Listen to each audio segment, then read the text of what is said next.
5 years, and many of my colleagues were from Pakistan, and they supported different political parties. I'm going to speak about the arrest of your leader, Imran Khan. We Irish have experienced the same as you have many times in our history.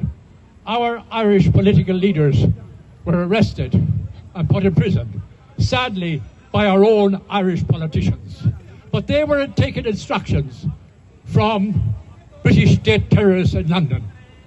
And I believe that the Pakistani government was taking instructions from the American and the Israeli state terrorists. And one of the reasons for that is because Imran Khan supported Palestine.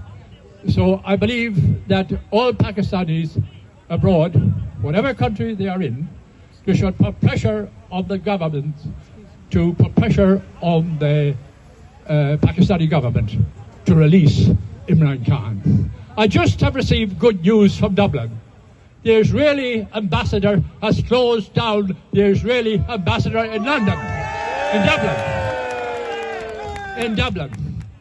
So we Irish, we're a small country on the west coast of Europe.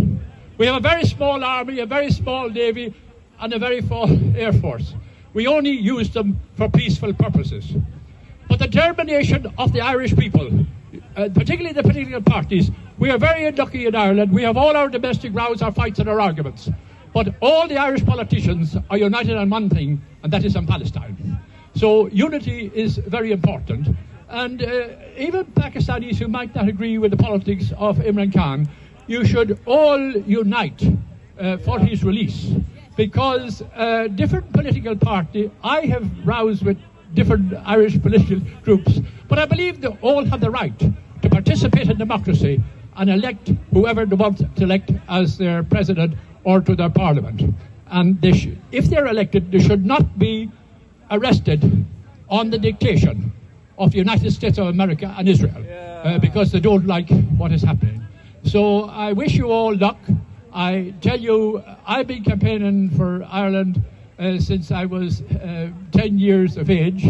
My task is not yet complete, but we are in the process of gaining control back of our country. We've been taking the 6 occupied counties out of NATO and back into a free Ireland. So I wish you all the best of luck, and keep on campaigning in a peaceful, lawful and democratic way.